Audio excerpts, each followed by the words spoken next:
One shot, now the future is yours. Go. Hello, I'm Megan Hustwaite and welcome to a sublime edition of the NBL1 show. Someone who is sublime is the one and only Pete Hooley. Hello. Good to be here. Did not think you'd get sublime in the first opening twice, but here we are. We've got a lot to talk about, a lot of massive games, both on individual-wise and team-wise, and it was a very special week in the NBL1. It was with NAIDOC week, wasn't it? Just outstanding to see all the just beautiful jerseys and the artwork, the Indigenous artwork on them across the weekend, and you wore one of them for the spectators. It was awesome, just to be able to wear it, obviously, and there was some welcome to country at a lot of the places, a lot of the different courts, so really special to be a part of it. And as you said, each jersey has their own story, which is so awesome to see, and you just love to see every jersey in any sport, to be able to just adopt a little bit of it to keep all the time. I think it'd be awesome. Two big guests coming up today. We're going to head to NBL1 West and NBL1 North. Team of the week, of course, it's so hotly contested, and so is player of the week because, hello, Foot Locker. Oh, no, big time. And it's going to be hard. You've got to cut it down to certain things. We said you've got to win, but some people are putting up some massive numbers and they're only going to continue to get better. All right, let's start with NBL1 West today, and we're going to look at the East Perth Eagles first. They've been known a bit as the cellar dwellers of the West, but the women are changing that persona before our very eyes. They're soaring up the ladder. Well, they are. An 83-71 win over Perry Lakes. Mary Goulding, she was unbelievable. 29 points and 11 rebounds. It's a massive game to make sure you get that win. She's been so consistent. We've talked about the importance of NBL1 playing a part, you know, heading into a WNBL or NBL campaign, and it's proving to be the case for her. And let's not forget Talia Fijo as well. She brings so much energy on the court, and she rose to the occasion in NAIDOC week. A wonderful story with her on the NBL1 website. Last week, the proud Larrakia woman notched up 17 points. Now, the men, though, they are still struggling in 13th place, but they've got a chance to move up the ladder this week. Well, there's a lot of games left and a lot of chance to. It starts now, you turn that around, get on a bit of a run, make it interesting when it comes to finals times, and then anything can happen when the business end hits. Well, it's time to catch up with our first guest this week. Sharp by name, sharp by nature. Alex Sharp is having a top season for the Willetton Tigers. Hello, Alex Sharp. Hi guys, how are we doing? Good to see you. You have been in some sensational form. How's it feeling for you out there in NBL1 West? Oh, it's been great. I mean, I'm just having a lot of fun with it. I love the group of girls I'm playing with, so I think that really helps a lot, just working on my game and getting ready for the WNBL season coming up, so it's been great.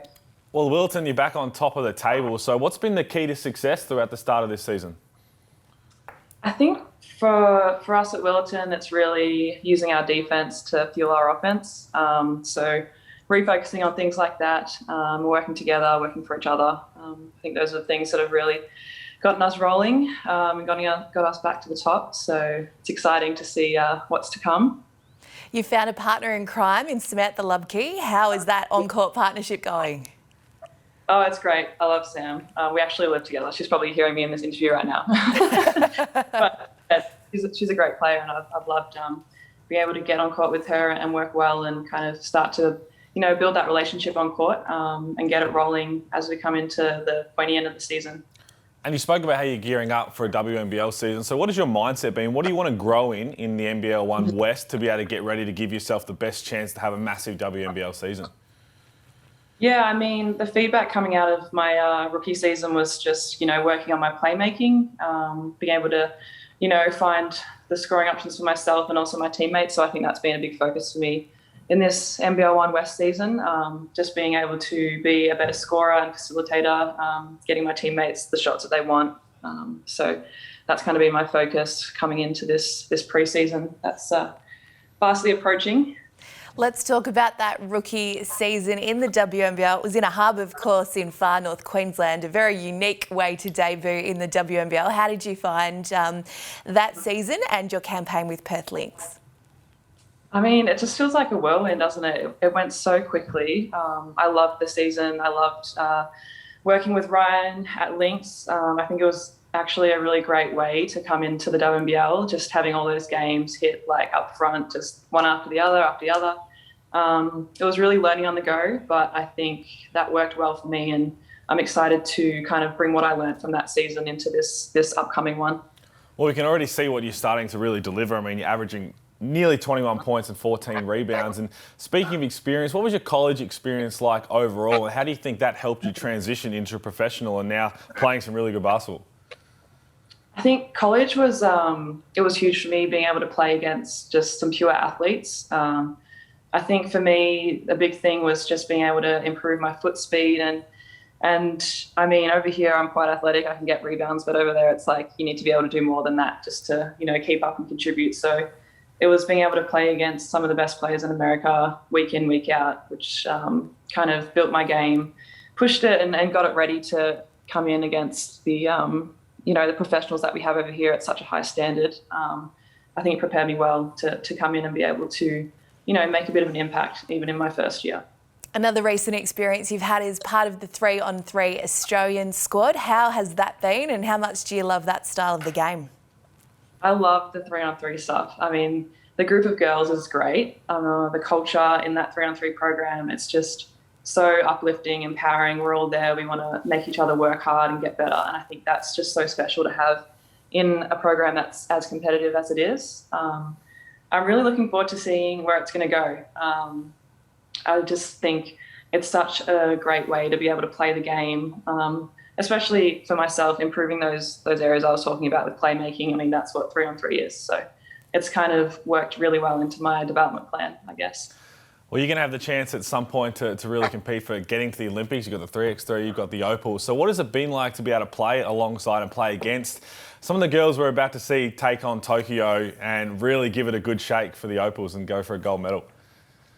Oh, it's super exciting. And I mean, playing with Katie in the WNBL was just, I keep telling, I talk to my coaches about it a lot, like having that preseason and being, Katie's matchup in practice was the best preparation I could have possibly had for the WNBL, because I never got a matchup that was like any better than Katie. So I think being able to watch them, I'm just super excited to watch the Olympics and see how they go, because I just think it's such an amazing group of girls, and they work so hard and they're such high-level, world-class players that Australia should really get around them, and I hope they do. And I'm going to be following them all the way, so we'll just see how they go.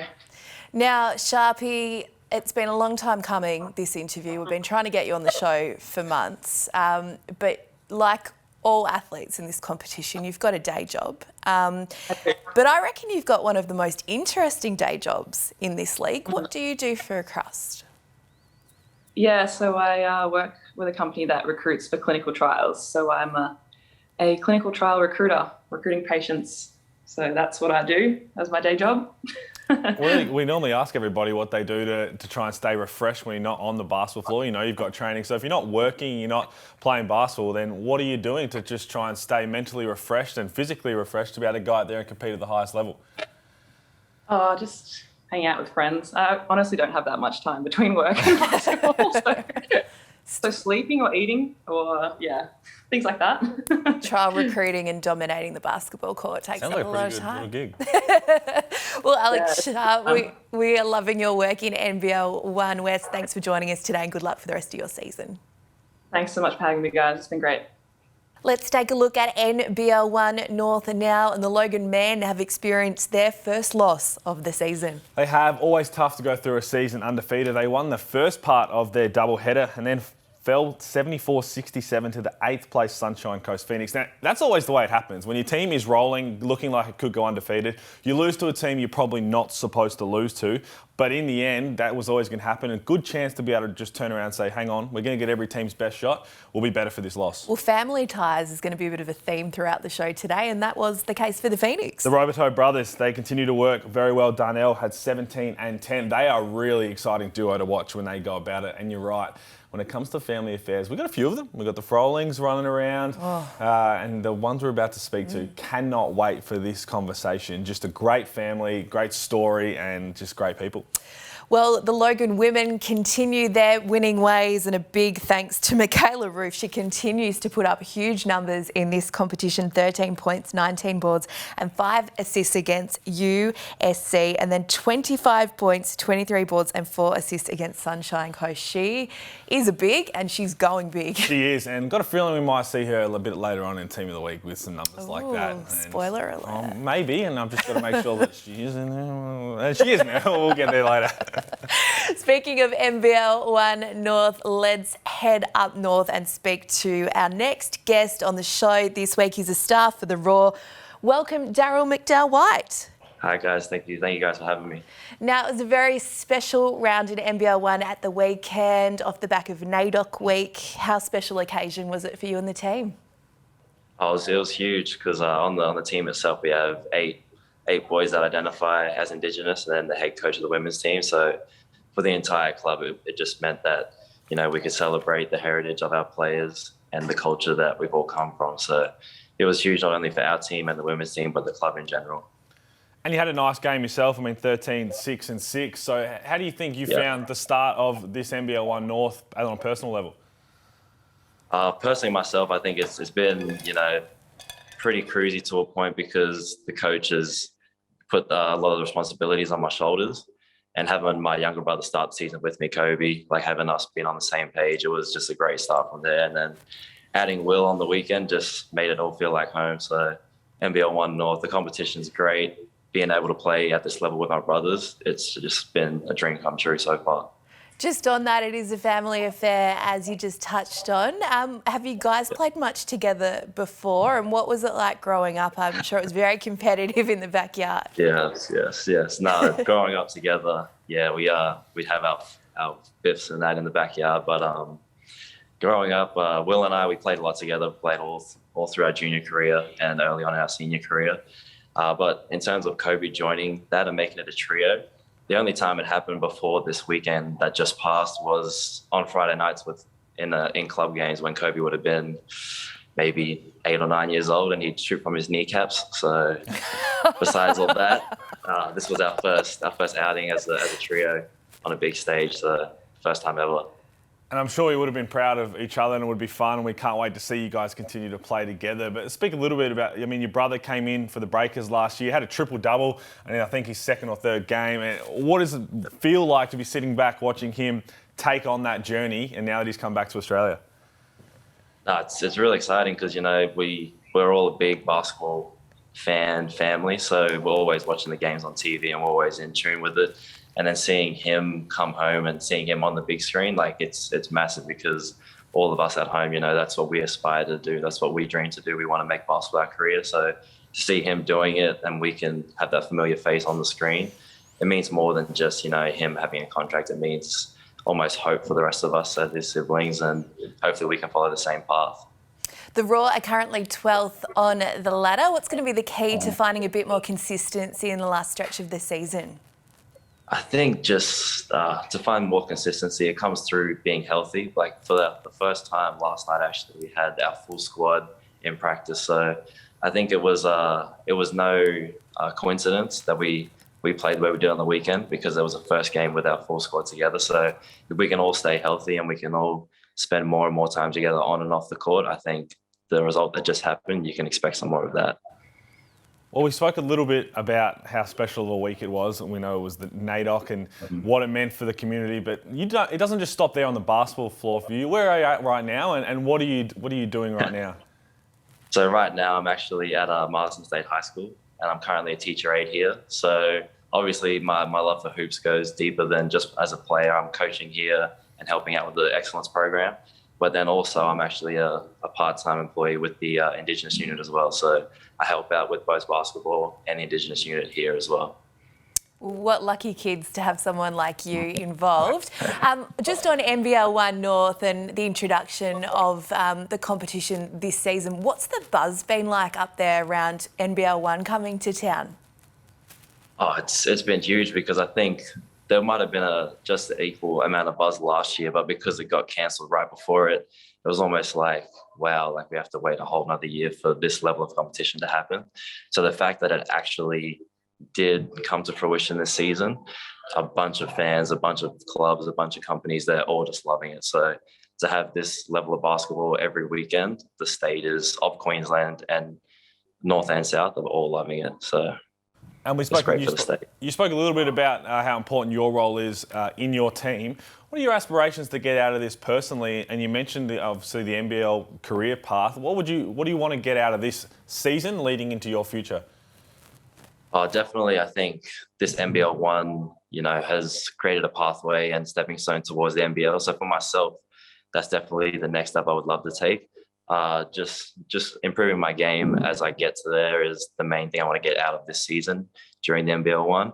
But the fact that you can have that immediate step and impact coming up against NBL guys on a weekly basis, I want to get familiar with that, get comfortable with that again, and hopefully make my own career at that level too. So looking forward to it all. We would love to see that, and we mentioned your brother Will, and now you mentioned you get to play with your younger brother Kobe. What's it like being that role model, both of you, for a younger guy coming through? He's 17 now, I believe, with a big future ahead of him. You talk about the sense of pride watching Will. It must be awesome to see what could possibly happen in his future. 100%. Kobe's definitely coming up, and I think Will and I set a great tone for him, not only on the court, but also at home. And you can almost see the little bits and pieces he takes from both of us. So you can see him on the floor. He'll do some things that looks like Will. He'll do some things that look like myself. And you're just like, this kid knows he's found the right blend. So I think his future's really bright. And this NBL1 season is going to be a great platform for him to not only showcase his talents, but also to take that next step. Well, he's got two great role models in his older brothers, but keep him in check, Daryl. Don't let him get too far ahead of himself. I'm sure you won't. That's it. We'll level him out. That's all good. We'll let you get back to the classroom. Thanks so much for joining us on the show this week. Thank you guys for having me. I appreciate it. Time to take a look at NBL1 Central, and Norwood are on fire at the moment. They've now won 3 on the trot after beating Eastern Mavericks 75-64. I mean, it was Alex Wilson, who we spoke to a couple of weeks ago. She had 23 and 11 and spoke about getting some consistency in the Flames play. When they've done that, winning 3 on the trot, be very happy with the way they're playing right now. Well, it was NAIDOC week, of course, and she was very inspired the way that she played Alex Wilson, and her dad, Bill, did some commentary on the live stream, which is a really nice touch. She notched up 23 points and 11 rebounds. She's been awesome, and the men, they got a big win as well. I mean, their record 6-6, 98-86 win. CJ Turnage, we spoke about him a lot on this show. He had 36 and 15. Really fun to see him when he gets in that kind of form. And Anthony Green as well. They're proving to be excitement machines, aren't they? We talk so much about the highlights on our Instagram. They are on there every week. They are. They put up highlights all the time, but when they put up games like that, the Flames are in a good position to win. Big, tough test for them this week against the Tigers, who we know can play some really good basketball when they're on. Let's take a look at NBL1 South. There was one place to be on the weekend, and that was MSAC. It was the centre of all the action and excitement. It was. The timekeeper very busy. Both men's and women's games going to overtime, and that's exactly what you want to see. And the women came into their clash against Launceston, the underdogs, but they took it up to the Kelsey Griffin and Keely Froling show that we thought were going to put up some really big numbers, but that's a massive win. And in the overtime was kind of tipped off as the block and then the nice half-court buzzer beater just to put the nice little bow on it. I loved that. The Tigers put on a blocking masterclass at the death. As you said, Zatino Cluso's 4th quarter block helping send the game into OT. And then Christy Wallace, she's a wonderful basketball story. Great to see her back on court with the Tigers. Her big swat with 1 minute to go in overtime, preventing Launceston from scoring further before the game winner. Well, that was huge. I mean, that was the one on the women's side. The men's, the Tigers nearly got a massive win against Northwest Tassie in overtime. Fell short ultimately, but I tell you what, big positive signs for Melbourne United fans. Zach Triplett, who signed for 3 years, development player next year, he had 36 points and 11 rebounds. So nice to see. I think the best part about it is nice to see there's still some shots for him to take there when Felix is still playing as well. Normally there's not too many shots. So exciting times for Melbourne United and Zach Triplett. Yeah, and good luck, Zach. Absolutely. Anytime you try and take a shot off Felix, I tried to do it for a year, it's hard to do it. At the other end, Joe Chilcott went to it with 30 points while Mason Bragg was everywhere, finishing with 24 points, 10 rebounds and 7 assists. Should we get into Team of the Week? Well, we have to now. As you spoke about Foot Locker, there's a lot on the line for against Players of the Week. Sorry, not Team of the Week. But if you're on Team of the Week, you're going to have a good chance to probably get a Player of the Week. And how great to have Foot Locker on board. And, of course, they've back-paid every Player of the Week for the season since coming on board. That's what you want to see. We love you guys. We love you so much, Foot Locker. Okay, let's start with the Women's Team of the Week. And getting us underway is a very familiar name in this team, Sammy Simmons from Forestville. 36-7 against Woodville. We are getting used to saying her name, as you said, and she is super fun to watch go about her business. Just playing with it, another level of confidence right now. We talked about her big numbers before. Michaela Roof from Logan finds herself in the team of the week. It's no surprise after a huge weekend. Well, you mentioned her numbers over the 2 games, but she averaged 19, 21 rebounds and nearly 5 assists over 2 games, just putting up massive numbers and going to have to continue to do that, but we love the way she goes about it. Speaking of big numbers, Lauren Scherf was putting them up for Kilsyth at the weekend. 25 points, 16 rebounds against Ringwood, and then 27-15 against Frankston, an average of 26 points and 15.5 boards across the weekend. Another massive weekend for her, and again, up against Frankston, and we spoke about on the women's team. That's always a really good effort. And Michaela Dyer from Perth, 27 points, a couple of rebounds. It's going to get you in team of the week. And so is a triple-double. Amy O'Neill from Sandringham, 26 points, 10 boards and 12 assists against Waverley. Get it, girl. Love that. Love to see a triple-double and hopefully get some plenty more of those. And before we get on to the men's team of the league, shout out Annalie Maley. We set the challenge, 30 rebounds, and she got it. And 4 assists away from what would have been a massive triple-double. So next, I don't know what the next challenge could be. Maybe 20 points, 30 rebounds, 10 assists. Is that possible? She is just a monster. Well, we set the challenge and she's been at 29 twice. So congratulations. We look forward to it. We'll set you a next challenge and look forward to watching how she goes. If you want some nice nighttime reading, just get onto the NBL1 app and look at her rebounding numbers. It's insane. That stat line is just beautiful. Yeah, it's insane. I love the way she goes about it. We love the way the men are going about it. Let's get into the team of the week. Kicking us off from Forestville. Malif Machar, 31 points, 21 rebounds versus Woodville. Another excitement machine. Love the way that he goes about his business, and I think we're going to see a little bit more from him as the season goes on. Well, we love ourselves a Froling on the NBL1 show. All 4 of them are in NBL1 now, which is so great. Sam Froling just coming into the lineup at Townsville and getting it done. 36 points, 24 rebounds against Cairns. He's just taking massive strides every time he steps on the basketball floor. We've seen him do it in the NBL. Now he gets to do it in NBL1 North. Really exciting. And this man right here, been around the league for a long time. He was on the show a couple of weeks ago. Tom Daly had 40 points and 5 assists versus Geelong. Followed it up with 23 points, 3 assists versus Sandy. Massive weekend because that game against Geelong was huge. Shay Illy played for the first time. Big time from Tom Daly. That's huge against the Supercats, isn't it? Love that for him. Marshall Nelson from Perth finds himself in the team of the week off a massive weekend. 28 points, 5 rebounds and 7 assists, and then 21 points, 7 rebounds, 3 assists against Willetton. So that's 24.5 points, 6 boards and 5 assists. And rounding it out, Andrew Ferguson from Perry Lakes, 18 and 17 versus East Perth, and then follow that up with 25 and 8.